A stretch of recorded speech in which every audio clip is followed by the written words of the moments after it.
너 봐. 네가 경찰서 가서 그 지랄까지 들었는데 너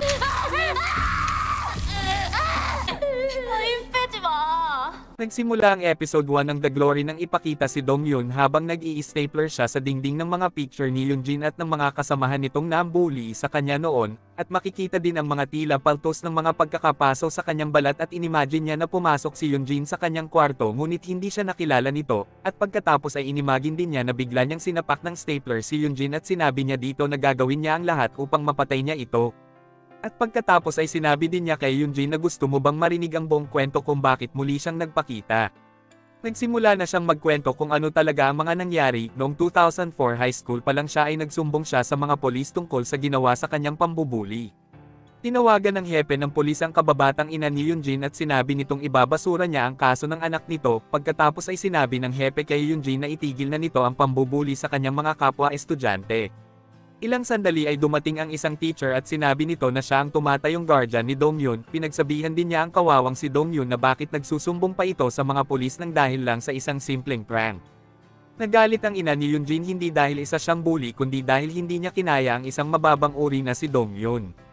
Kinabukasan ay mas lalo nilang sinaktan si Dong Yun sa pamamagitan ng pamamaso ni Yoonjin ng kanyang pangplantsa ng buhok sa braso nito, kaya't dahil walang magawa ay napasigaw at napaiyak na lang sa sakit si Dong Yun.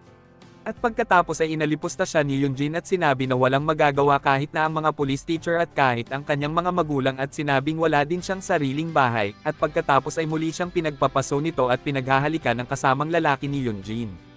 Nagtungo si Dong Yun sa school nurse kung saan ay humingi siya ng hydrogen peroxide upang magamot ang kanyang mga paso.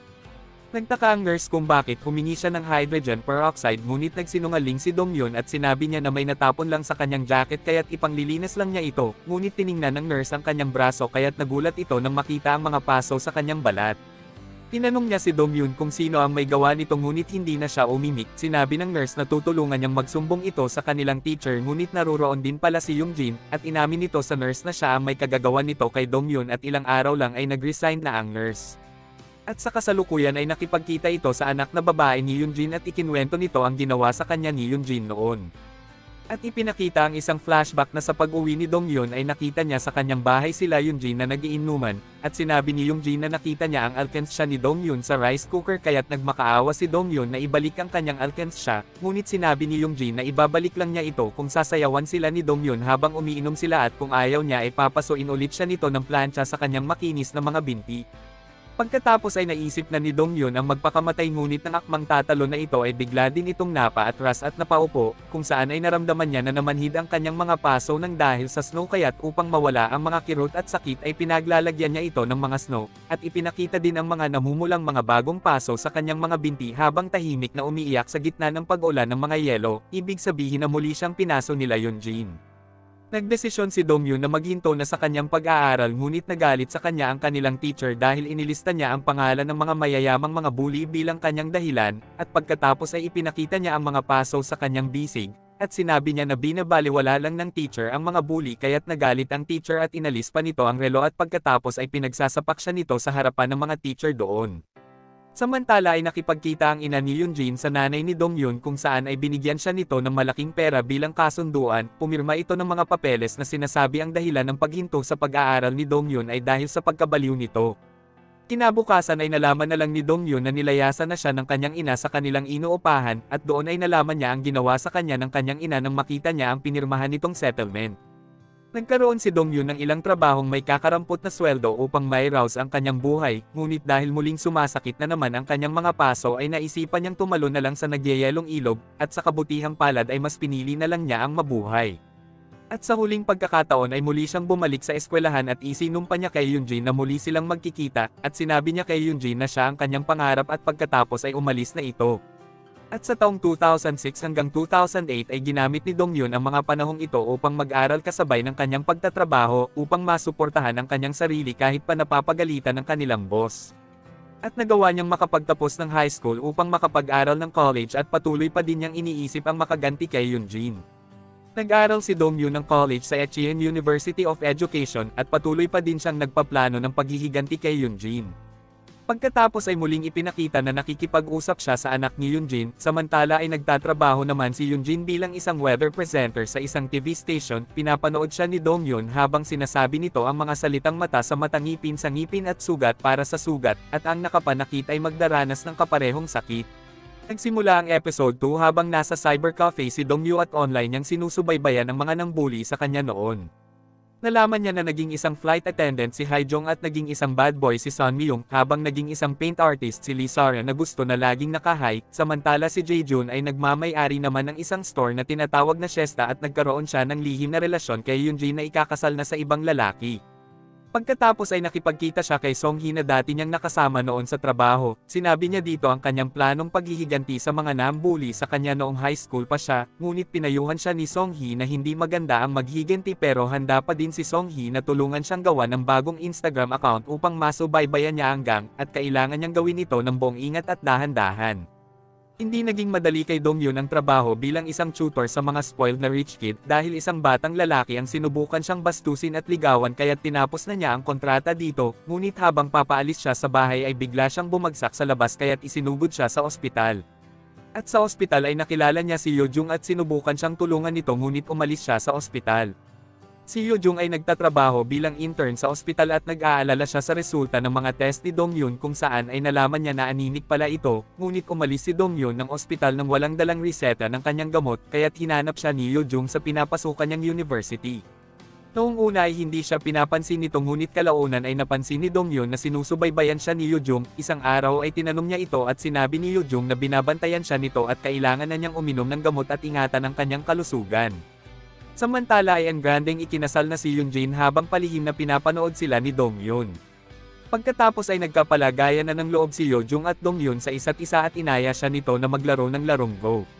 Ngunit matapos malaman ang basics ng larong Go ay pinutol na niya ang ugnayan kay Yeojung. At noong 2015 ay nakapasa si Donghyun sa teacher qualification exam matapos ng kanyang ikalawang pagsubok, samantala ay nagkaanak naman si Yoonjin at naging masaya ang pag-aasawa nito at nakatira pa din sila sa Semyong, at sa birthday ni Yoonjin ay niregaluhan siya ng kanyang asawa ng isang pares ng heels na kulay green na katulad ng suot ni Donghyun nang una niyang makita si Haesol na anak ni Yoonjin. Hindi natuwa ang kanyang asawa sa pagmamarites ni Yejong sa masamang nakaraan ni Yoonjin at sinabi ni Yoonjin sa asawa na siya na ang bahalang maglagay sa tamang lugar para kay Yejong. Samantala habang nangongolekta ng mga basura si Donghyun mula sa kanyang mga kaaway ay nakakita siya ng isang nakakagulat na revelasyon. Isang araw ay pinagbantaan nila Yoonjin si Yejong at sinabing itikom nito ang kanyang bibig. Makikita nating nagtatrabaho pa din si Yoonjin bilang isang weather broadcaster at namimiss naman ni Yeojung ang paglalaro ng Game Go kasama si Donghyun. Samantala ay nagpunta si Donghyun sa Shesta store at sinabi niya kay Myung-oh na naiisip niya ito kamakailan. Sinabi ni Myung-oh na bilhin na niya ang sapatos na isinukat niya at inaya siya nito na makipag-inuman. Ipinagyabang ni Myung-oh na siya ang may-ari ng shop kahit na ito ay pag-aari talaga ni Jaejoon at isa lang siyang utusan nito. Pinili ni Donghyun ang magkape na lang at habang nag-uusap silang dalawa ay biglang sinigawan si Myung-oh ng isa sa mga worker doon at sinabi nito na kailangan na niyang kunin ang mga damit sa laundromat at bumili na din ng pagkain ng aso. Tinutya siya ni Donghyun dahil isa pa din siyang utusan ni Jaejoon na katulad noon at sinabi nito na may paraan pa upang matigil na ito sa pagiging amuyong ni Jaejoon. Samantala ay nakilala at nakainuman ni Donghyun ang anak ng kanyang teacher na si Kim Jong-moon at tinanong niya ang relong suot ng anak nito. Sinabi ng anak na binigay ito ng kanyang ama at sa kasalukuyan ay nasa nursing home na ito dahil matanda na ang kanyang ama. Ngunit naputol ang kanilang pag-uusap dahil biglang may tumawag kay Donghyun na isang realtor sa Samyung Real Estate, kung saan ay ipinaalam nito kay Donghyun na may bakante ng apartment na hinahanap niya upang maupahan. Isang gabi ay nahuli siya ng isang empleyado na nagtatrabaho kay Yoonjin habang panakaw niyang kinukuha ang mga basura nila Yoonjin, ngunit hiniling ng babae kay Donghyun na patayin ang kanyang asawa bilang kapalit ng kanyang pananahimik tungkol sa pagnanakaw niya ng mga basura nila Yoonjin. Napansin mo ba na nagkaroon ng twist ang pagtatapos ng episode na ito, at sa palagay mo ba may kakayahan kaya talagang pumatay si Donghyun at bakit kaya gustong patayin ng babaeng ito ang kanyang asawa? Gusto mo din bang malaman kung ano talaga ang sinabi ni Donghyun kay Myung-oh at gagawin kaya nito ang mga plano niya? At pangalawa, bakit nakipagkaibigan siya sa anak ng kanyang teacher na si Kim Jong-moon at ano nga ba ang plano nito pagdating sa kanyang teacher? Sa ngayon ay hindi pa din malinaw ang planong paghihiganti ni Donghyun, maraming mga puzzle ang pilit niyang binubuo at ayon nga sa kasabihan, ang pinakamatamis na paghihiganti ay kinakailangan ng tamang panahon. At sana ay maging maayos ang takbo ng kanyang mga plano upang maihain na ang pinakamasarap na karma sa mga walang hiyang mga bullying ito. Nagsimula ang episode 3 nang magpunta si Dong Yun kila Yunam. Si Yunam ang babae na humiling sa kanya na patayin ang kanyang asawa at nakita mismo ni Dong Yun na sinasaktan si Yunam ng kanyang asawa, at nagbalak ang anak nitong babae na patayin ang kanyang ama upang iligtas ang kanyang nanay na binubugbog nito, ngunit kinuha ni Yunam ang kutsilyong hawak ng kanyang anak at binalaan nito ang asawa upang tumigil na ito, at pagkatapos ay makikitang umalis na din si Dong Yun. Samantala si Yojung naman ay nagtatrabaho bilang isang doktor at kahit busy ito ay palagi pa din niyang nami-miss si Dong Yun, at naalala niya ito nung huli silang naglaro ng Go at nagpaalam sa isa't isa. Kinagabihan ay nakipagkita si Dong Yun kay Yunam, kinuha niya ito upang matulungan siya sa pinaplano niyang paghihiganti. Sinabi niya kay Yunam na mag-aral ng magmaneho at inalok niya ito na tuturuan niya ang anak nito. Nang sumunod na linggo ay nag-aral ng magmaneho si Yunam sa driving school at tinuturuan din ni Dong Yun ang anak na babae ni Yunam sa pagsakay ng train. Pagkatapos ay nakuha na ni Yunam ang kanyang lisensya sa pagmamaneho at excited siyang ipakita ito kaagad kay Dong Yun. Tinuruan siya ni Dong Yun na gumamit ng digital camera at niregaluhan siya nito ng kotse, at pagkatapos ay nag-set sila ng schedule kung paano sila magpapalitan ng mga impormasyon na kanilang nakukuha. Sinabi ni Dong Yun na i-survey ni Yunam ang mga bully at i-report ito sa kanya. Isang gabi ay iniwanan ni Yunam ang lahat ng mga picture at mga impormasyon sa kotse, at ilang sandali ay kinuha na ni Dong Yun ang mga ito. Nakuhanan ni Yunam na nagpunta sa eye clinic si Yunjin at ang anak nitong si Hyesol, at nalaman niya na colorblind si Hyesol na kagaya ni Jaejun, at maaaring si Jaejun ang ama ni Hyesol, at itinatago ni Yunjin sa kanyang asawa na si Doyang na colorblind si Hyesol. Samantala ay nakipagkita si Doyang sa isa niyang kakilala na si Mr. Choi at pinag-uusapan nila ang business habang naglalaro sila ng Go, at sa hindi inaasahang pagkakataon ay naglalaro din pala ng Go si Dong Yun doon, at dahil sa kanyang galing ay tinalo niya ang kanyang kalaban sa laro. Umanga si Doyang sa diskarte ni Dong Yun sa paglalaro nito ng Go. Sinundan ni Yunam si Yejong kung saan ay nakita niya itong nakipagkita kay Myung-oh.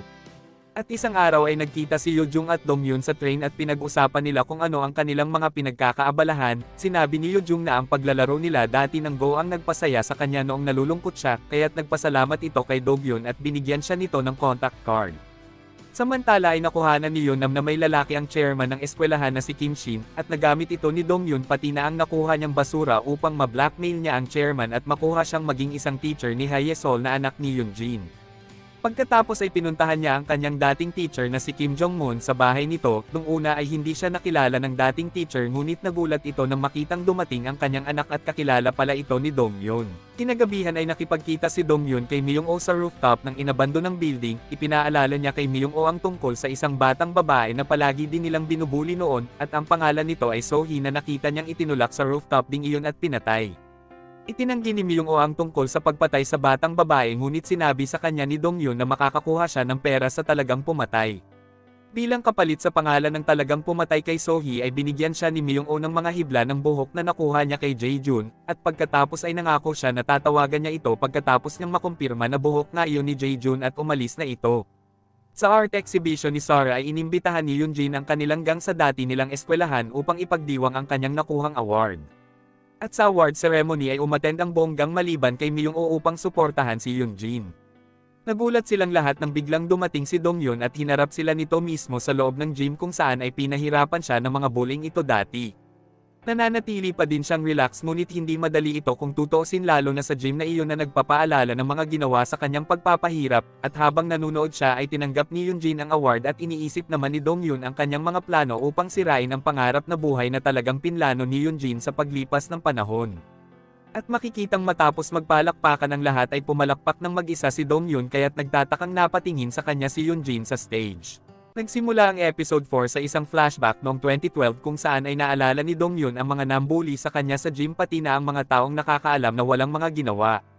At sa kasalukuyan ay hindi na nakapagtimpi si Yunjin. Pagkatapos ng ceremony ay sinugod niya si Dong Yun at sinampal, ngunit pinigilan ni Jaejun si Yunjin at nanatiling relax lang si Dong Yun, at pagkatapos ay umalis na sa gym si Dong Yun matapos niyang i-congratulate si Yunjin at nangako siya na papanoorin niya ito sa pagbabalita. Samantala ay nag-report na si Myung-oh sa kanyang trabaho, at tinanong siya ni Jaejun kung ano ang pinagkakaabalahan ni Dong Yun, ngunit tinanong siya ni Myung-oh kung natulog siya kay Dong Yun noon kaya't na bad trip sa kanya si Jaejun. Sa kabilang banda ay umalis si Yojong sa ospital upang dumalo sa death anniversary ng kanyang yumaong ama, at pagkaalis ni Yojong ay minarites siya ng kanyang dalawang kasamahang doktor na pinatay ang kanyang ama ng isang pasyente na iniligtas nito. Samantala ay nag-iisip pa din sila Yunjin kay Dongyun kaya't sinabi ni Sora na kailangan imbestigahan ni Myung-oh si Dongyun ngunit gusto munang magpabayad ni Myung-oh upang gawin niya ito. At sa eskwelahan ay tinawagan ni Hyesol ang kanyang ina at sinabi niya na mayroon silang bagong teacher kaya't nagulat si Yunjin nang sabihin nitong si Dongyun ito.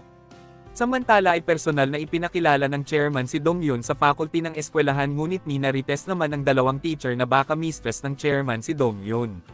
Ipinakilala ni Dongyun ang kanyang sarili sa kanyang klase at sinabi niya ang ilang mga rules, sinabi niya sa kanyang mga estudyante na hindi niya papayagan ang anumang pambubuli at hindi niya isasaalang-alang kahit gaano pa kayaman ang kanilang mga magulang sa kanyang klase.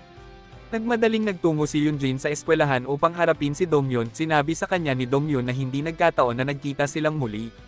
Ipinaalala niya sa kanya na minsan niyang sinabi na siya ang kanyang pangarap. Sinabi ni Yunjin na hindi ang isang mababang katulad lang ni Dongyun ang magkakaroon ng pagkakataon na sirain siya at sinabihan din siya nitong good luck. Habang papaalis sa classroom ay nakatanggap ng text si Yunjin kung saan ay ipinapaalam na patay na ang dati nilang teacher na si Kim Jong-moon.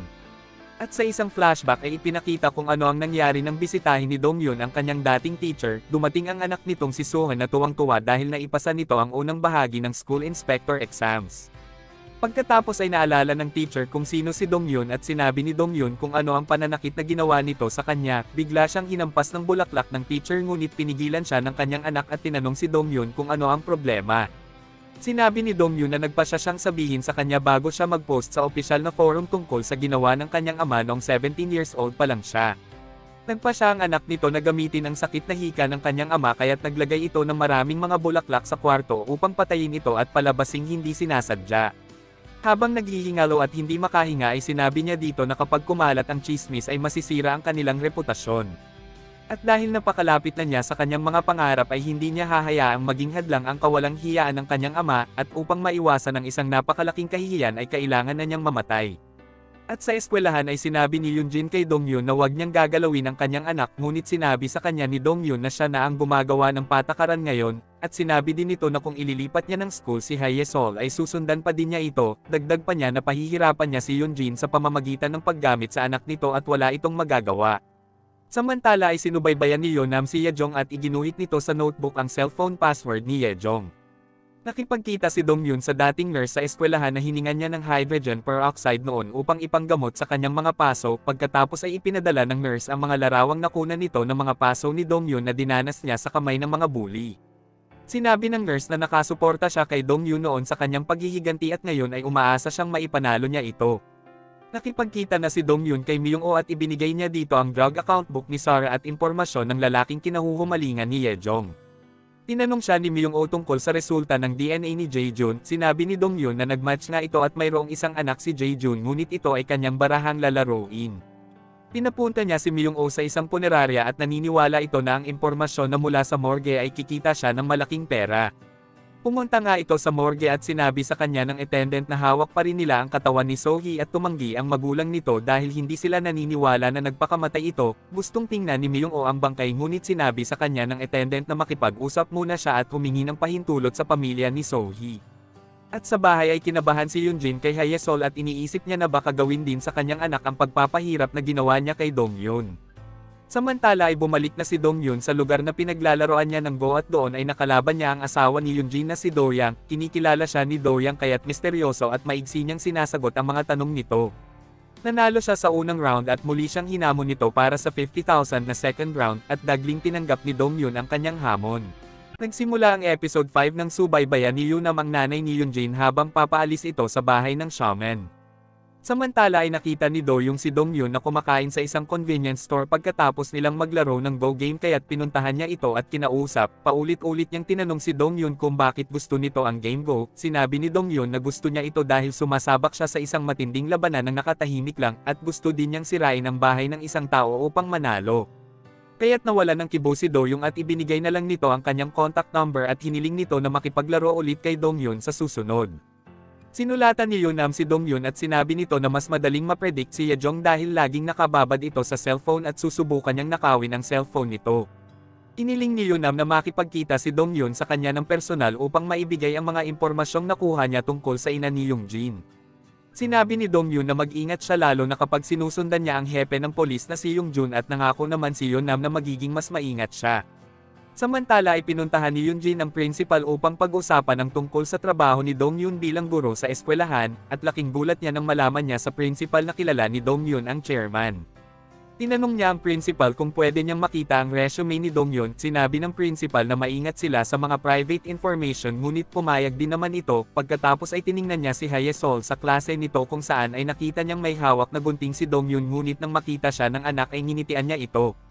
Pagkatapos ng klase ay inalok ni Yongjin ng malaking pera si Dongyun at sinabi na hindi niya kayang humingi ng tawad, ngunit sinabi ni Dongyun na hindi niya hinahangad ang paghingi ng tawad ni Yongjin. Sinabi ni Yongjin na ginagawa niyang hostage si Haesol, ngunit sumagot si Dongyun na wala siyang ginagawang masama sa bata, at hindi rin niya pinapaso ng plantsa ito, at sa halip ay naging isang supportive na teacher siya kay Haesol, at sinabi din niya ang pagiging isang colorblind ni Haesol at binantaan niya si Yongjin na huwag niyang subukan kung ano ang kaya niyang gawin, at sinabi niyang dahan-dahan niyang lalagutan ng hininga si Yongjin upang malaman nito ang kanyang nararamdaman. At sa spa ay hindi matawagan ni Jae-jun si Myung-oh, at pagkalabas ay nakatanggap siya ng isang package na naglalaman ng toothbrush ni Haesol, at malamang ito ay ang resulta ng DNA test. Pinuntahan ni Yongjin si Do-young sa opisina at tinanong niya ito kung dapat ba nilang dalhin sa ibang bansa ang kanilang anak. Ngunit napansin ni Do-young na tila kakaiba ang mungkahi ni Yongjin, at sinabi ni Yongjin na nag-aalala lang siya dahil sira ulo ang teacher ni Haesol, at sinabi niya na makipagkita sila ni Do-young kay Chairman Kim. Pagkatapos ay nakipagkita si Yongjin sa isang private detective upang paimbestigahan at alamin ang lahat kay Dongyun. Samantala sa CR ay nakuha na ni Yunam ang cellphone ni Yajong bago ito umalis patungong Shanghai, at pagkadating sa Shanghai ay natuklasan niya na napalitan na ang kanyang cellphone. Dinala na ni Yunam ang cellphone kay Dongyun at ibinigay na din nito ang nakuha niyang password. Nagpunta si Dongyun sa simbahan na pinamamahalaan ng tatay ni Sarah at hinarap niya ito, at sinabi niya na mapupunta sa impyerno si Sarah. Sinabi ni Sarah na nakadrugs ka ba, ngunit sumagot si Dongyun at sinabi na ikaw ang palaging nakadrugs. Nagulat si Sarah sa sinabi ni Dongyun at ibinalibag nito sa kanya ang isang itim na bag at sinabing binibigyan lang niya ito ng 15 araw upang lagyan ito ng mga dolyar, ngunit sinabi ni Sarah na labag sa batas ito. Ngunit sinabunutan siya sa buhok ni Dongyun at sinabing ngayon pa lang ako nagsisimula sa iyo. Umalis si Dongyun at nagtungo siya sa park kung saan siya tinuruan ni Yojung ng Go Game. Tinext niya si Yojung kaya't nagulat ito dahil bigla siyang nag-text at dagli siyang tinawagan nito upang makipagkita at sagutin ang tanong nito tungkol sa gamot na Chalice. Nagkita sila sa isang cafe at pagkatapos ay nagpunta sila sa park kung saan ay sinabi ni Yojung na ang gamot ay katulad din ng Viagra, ngunit sinabi ni Dongyun na gusto lang niyang makita siya upang makahingi ng sorry kung naging bastos at nasaktan niya ito. Sinabi ni Yojung na parang pamamaalam ang kanyang paghingi ng sorry at nag-aalala siya kung gusto ba niyang putulin ang lahat ng kanilang ugnayan. Sinabi ni Yojung na hindi ka ba interesado sa akin, ngunit sinabi ni Dongyun na hindi siya type nito. Sinabi ni Yojung na gawin lang niya ang gustong niyang gawin at pwede ding i-date siya ni Dongyun at nangako siya na pasasayain niya ito, kaya't nagtatawa si Dongyun at sinabing hindi siya naghahanap ng isang prinsipe kundi isang berdugo na makakatulong sa kanyang pangangaso. Kinabukasan ay nakipagkita si Dongyun kay Myung-oh at tinanong niya ito kung ano ang natuklasan nito sa ospital, ngunit sinabi ni Myung-oh na sabihin na ni Dongyun kung ano ang pangalan ng pumatay kay So-hee. Pagkatapos ay lumapit si Dongyun at may ibinulong kay Myung-oh. Samantala ay sinabi ni Sarah sa grupo ang tungkol sa pagbabenta ni Dongyun sa kanya at ang paghingi ng pera nito, ngunit sinabi ni Yongjin na hindi pera ang habol ni Dongyun at nababahala siya sa kung ano ang pinaplano ni Dongyun sa kanilang lahat.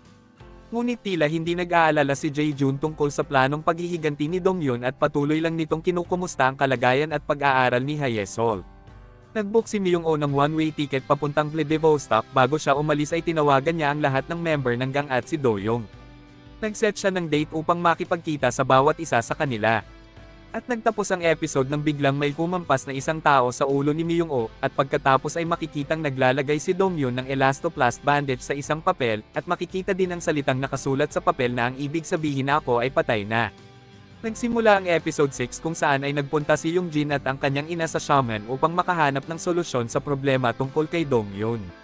Pinagsabihan si Yongjin ng kanyang ina na isa siyang mahina at siya na lang ang kikilos upang patalsikin si Dongyun, ngunit pinigilan siya ni Yongjin dahil natakot ito na baka lalong magalit si Dongyun at sabihin nito kay Haesol kung gaano siya kawalang hiya. Pinayuhan siya ng kanyang ina na tumigil na siya sa paghahanap ng mga solusyon sa nakaraan at hanapin ang mga ito sa kasalukuyan. Samantala ay nakipagkita si Dongyun kay Yunam at sinabi nito sa kanya na hindi niya mahanap si Myung-oh, at huli niyang nakita ito sa isang travel agency at natatakot siya na baka mamaya ay kumampi na ulit ito kila Yunjin, ngunit sinabi ni Dongyun na baka patay na ito kaya tinanong siya ni Yunam kung siya ba ang pumatay dito. Sinabi ni Dongyun sa kanya na kahit siya ang pumatay o hindi kay Myung-oh ay hindi na niya kailangang malaman pa, binalaan siya ni Dongyun na nagiging masyado na silang malapit sa isa't isa, at ipinaalala nito sa kanya na manatili na lang siya sa kanilang kasunduan. Samantala ay umuwi na sa bahay si Jae-jun kung saan ay nakita niyang ninakaw ni Myung-oh ang lahat ng kanyang mamahaling mga damit at relo kaya't dagli niyang tinawagan si Myung-oh ngunit hindi nito sinasagot ang kanyang tawag. Nakipagkita si Yunjin sa police chief at tinanong niya ito tungkol sa private information ni Dongyun. Sinabi ng polis na wala pa siyang kahit anong nakikita at hindi madaling gawin ito, at ilang sandali ay nakatanggap ng tawag si Yunjin kay Jae-jun ngunit hindi niya sinagot ito.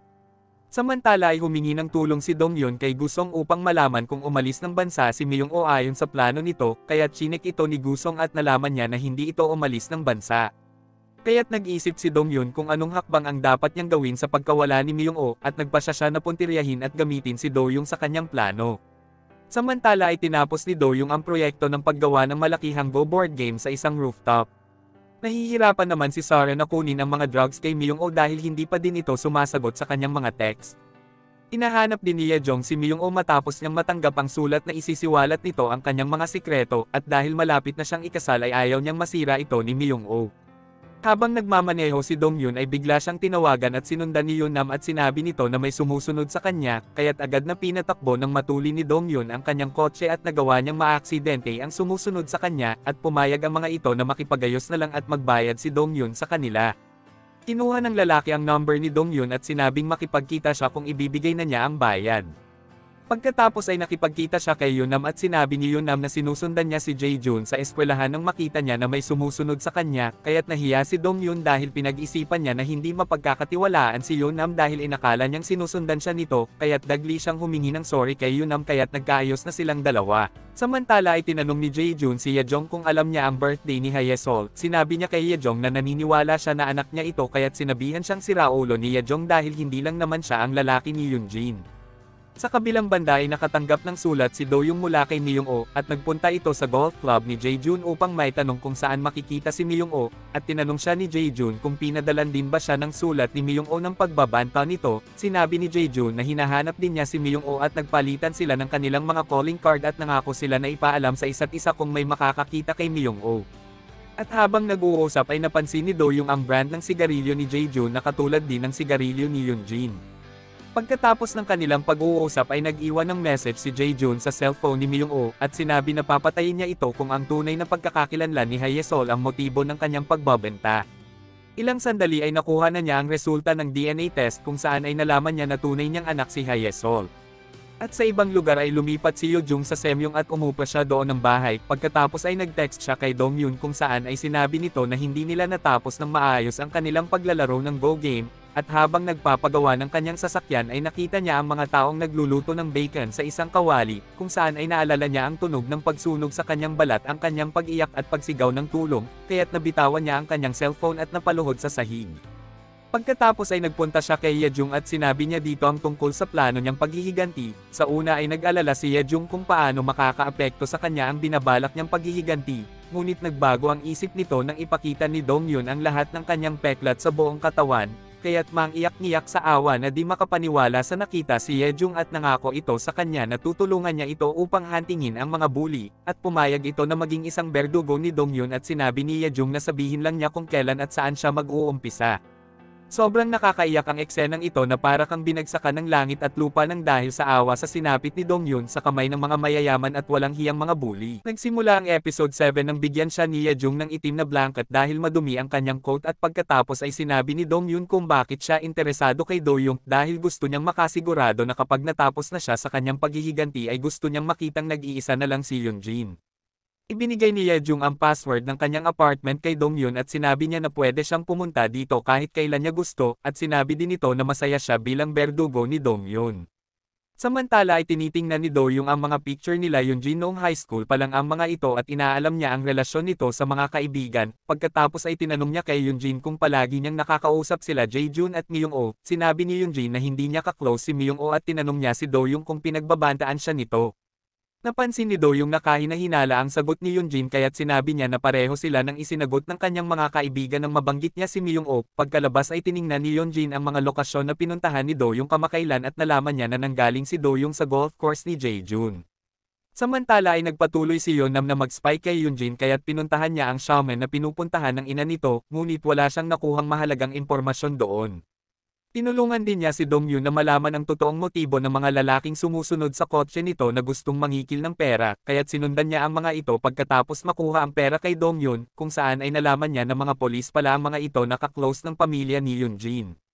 Kaya naman naisip ni Dong-yoon na may kinalaman ang mga ito sa pagkawala ni Myung-oh. Sinabi niya kay Yeonnam na kung patay na talaga si Myung-oh ay mas makakabuti na sila ang maunang makakita sa bangkay nito. Naalala ni Dong-yoon ang kasunduan nila ni Myung-oh na ito ang dapat na makakaalam ng pag-amin ni Yunjin na siya ang talagang pumatay kay So-hee, at sa kasamaang palad ay biglang nawala si Myung-oh bago pa man niya maisiwalat ang katotohanan dito. Kaya't sa tingin ni Dong-yoon na si Yunjin ang pumatay kay Myung-oh matapos nitong magbanta na ibubunyag niya na si Yunjin ang pumatay kay So-hee.